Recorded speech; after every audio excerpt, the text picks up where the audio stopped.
નમસ્કાર મિત્રો, આજનો વિષય સામાન્ય નથી, કારણ કે આજે આપણે વાત કરવા જઈ રહ્યા છીએ એવા 7 રહસ્યમય સંકેત વિશે જે ઘણા લોકો પોતાના જીવનમાં અનુભવતા હોય છે, પણ સમજતા નથી કે આ માત્ર સંયોગ નથી. કેટલાક લોકો કહે છે કે મને અચાનક અંદરથી કંઈક અનુભવ થાય છે. ક્યારેક કોઈ ઘટના બનવાની હોય એ પહેલેથી જ ખબર પડી જાય છે. મંદિરમાં જતા આંખમાંથી આંસુ આવી જાય છે. તો મિત્રો, શું આ માત્ર મનનો ભ્રમ છે કે પછી ખરેખર કોઈ દિવ્ય શક્તિનો સંદેશ? ભારતીય સંસ્કૃતિ, તંત્ર મંત્ર સાધના અને દેવગતિના રહસ્યોમાં માનવામાં આવે છે કે જ્યારે કોઈ વ્યક્તિ ઉપર દેવકૃપા હોય અથવા એના અંદર આધ્યાત્મિક ઉર્જા જાગૃત થવા લાગે ત્યારે શરીર અને મનમાં કેટલાક વિશેષ સંકેતો જોવા મળે છે. આજે આપણે એ જ 7 સંકેત વિશે વિગતવાર વાત કરીશું. મિત્રો, વિડીયોને અંત સુધી જોજો, કારણ કે છેલ્લો સંકેત ખૂબ જ દુર્લભ માનવામાં આવે છે. તો ચાલો મિત્રો, સંકેત નંબર 1 તમને જણાવું કે મિત્રો, અચાનક અંદરથી અવાજ અથવા સંકેત મળવો. મિત્રો, ઘણા લોકો સાથે એવું બને છે કે કોઈ કામ કરતા પહેલા અંદરથી જ અવાજ આવે, જેમ કે આ કામ ન કર, અહીં ન જા, આ વ્યક્તિ ઉપર વિશ્વાસ ન કર, અને પછી ખરેખર કંઈક એવું બને છે. દેવગતિમાં માનવામાં આવે છે કે આંતરિક ચેતના જાગૃત થવા લાગે ત્યારે આત્મા માણસને સંકેત આપે છે. આને અંતર આત્માનો અવાજ કહેવામાં આવે છે. ઘણા સાધકો કહે છે કે દિવ્ય શક્તિ સીધું દેખાતી નથી, પણ સંદેશો અને સંકેતો દ્વારા માર્ગદર્શન આપે છે. જો તમને વારંવાર આવા સંકેત મળે તો તેને અવગણશો નહીં. ત્યારબાદ મિત્રો, તમને હું બીજો સંકેત જણાવું. મંદિરમાં કે ભજનમાં આંખમાંથી આંસુ આવવા. કેટલાક લોકો મંદિરમાં જાય અને અચાનક આંખમાંથી આંસુ વહેવા લાગે. એમને પોતે પણ સમજાતું નથી કે આ બધું કેમ થાય છે. ભજન સાંભળતા, માતા કે મહાદેવનું નામ લેતા અથવા આરતી સમયે અંદરથી કંપન અનુભવાય. દેવગતિ અનુસાર આ આત્માની શુદ્ધિનું નિશાન માનવામાં આવે છે. એવો વિશ્વાસ છે કે જ્યારે દિવ્ય શક્તિ નજીક હોય ત્યારે મનની અંદર રહેલી નકારાત્મકતા ઓગળવા લાગે છે અને આંખો દ્વારા ભાવ બહાર આવે છે. આ સામાન્ય રડવું નથી, આ ભાવ છે અને ભક્તિનો સ્પર્શ છે.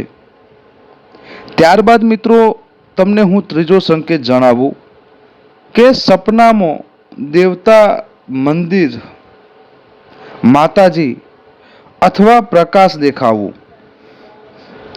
મિત્રો, સપનાઓમાં પણ ઘણીવાર સંદેશા લાવે છે. જો વારંવાર સપનામાં મંદિર દેખાય, દિવ્ય પ્રકાશ દેખાય, નદી, દીવો, માતાજી અથવા મહાદેવના દર્શન થાય અથવા કોઈ ભગવાનના દર્શન થાય તો આધ્યાત્મિક રીતે તેને શુભ માનવામાં આવે છે. જૂના સંતો માનતા હતા કે સ્વપ્ન દ્વારા ઘણીવાર દેવશક્તિ આત્માને સંકેત આપે છે. ખાસ કરીને બ્રહ્મ મુહૂર્તના સપનાઓ વધુ મહત્ત્વ આપવામાં આવે છે.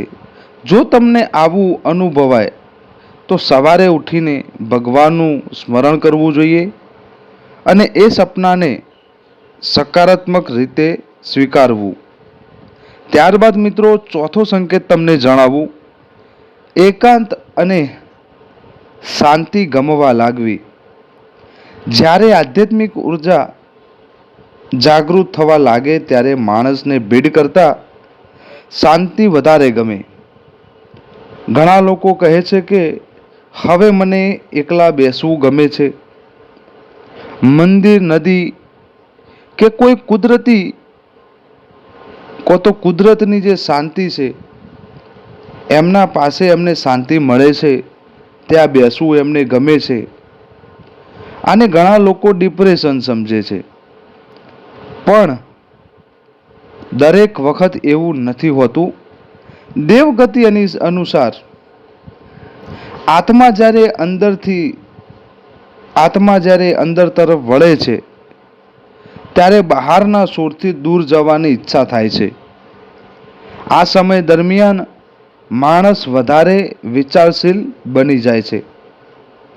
ત્યારબાદ મિત્રો પાંચમો સંકેત તમને જણાવું છું કે શરીરમાં અચાનક કંપન અથવા ઉર્જાનો અનુભવ. ઘણા સાધકો કહે છે કે ક્યારેક જપ કે પ્રાર્થના દરમિયાન શરીરમાં કંપન થાય છે, હાથ ગરમ થઈ જાય છે, રીઢની જે હાડકીમાં કરંટ જેવું લાગે છે અથવા અચાનક ઉર્જાનો અનુભવ થાય છે. યોગ અને મંત્રમાં તેને ઉર્જા જાગૃતિ સાથે જોડવામાં આવે છે.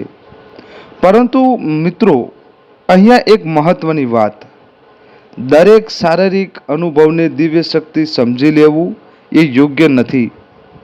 કેટલાક અનુભવ માનસિક અથવા શારીરિક કારણોથી પણ થઈ શકે છે.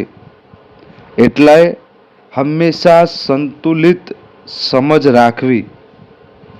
ત્યારબાદ મિત્રો છઠ્ઠો સંકેત તમને હું જણાવું, લોકો તમારી પાસે શાંતિ અનુભવવા લાગે. શું તમે ધ્યાન આપ્યું છે? કેટલાક લોકો પાસે બેસતા જ મન શાંત થઈ જાય છે. તેમની વાતોમાં સકારાત્મકતા હોય છે. લોકો એમને પોતાની સમસ્યાઓ કહેવા લાગે છે. દેવગતિમાં માનવામાં આવે છે કે જ્યારે અંદર સાત્વિક ઉર્જા વધે ત્યારે એની અસર આસપાસના લોકો ઉપર પણ પડે છે. એવા લોકો ઝઘડા ઓછા કરે છે અને મદદ વધારે કરે છે. દિવ્ય શક્તિનો સૌથી મોટો સંકેત એ છે કે તમારા કારણે કોઈને શાંતિ મળે. ત્યારબાદ મિત્રો છેલ્લો સંકેત, ભગવાન પ્રત્યે અચાનક આકર્ષણ વધવું. મિત્રો છેલ્લો અને સૌથી શક્તિશાળી સંકેત, જ્યારે કોઈ વ્યક્તિને અચાનક ભગવાન તરફ આકર્ષણ વધે, ભજન ગમવા લાગે, મંત્ર સાંભળવા ગમે, મંદિરમાં મન લાગે, તો આધ્યાત્મિક રીતે તેને આત્મ જાગૃતિની શરૂઆત માનવામાં આવે છે. ઘણા લોકો જીવનમાં દુઃખ પછી ભગવાન તરફ વળે છે, કારણ કે દુઃખ માણસને અંદરથી બદલવાનું કામ કરે છે અને એ જ સમયે આત્મા સાચા માર્ગ તરફ આગળ વધે છે. તો મિત્રો આ હતા એ 7 રહસ્યમય સંકેતો જેને ઘણા લોકો દિવ્ય શક્તિ સાથે જોડે છે. પણ એક વાત હંમેશા યાદ રાખજો, સાચી દિવ્ય શક્તિ એ છે સારો વિચાર, સારા કર્મો અને બીજાની મદદ. માત્ર ચમત્કાર પાછળ દોડવું નહીં, પણ જીવનમાં સકારાત્મકતા લાવવી. જો તમને આ વિડીયો ગમ્યો હોય તો વિડીયોને લાઈક કરજો અને આવી જ દેવગતિ આધ્યાત્મિક રહસ્યો અને ભારતીય પરંપરાની માહિતીઓ માટે ચેનલને સબસ્ક્રાઈબ જરૂરથી કરજો. તો મળીએ નવા વિડીયો સાથે. ત્યાં સુધી જય માતાજી, જય મેલડીમાં, હર હર મહાદેવ.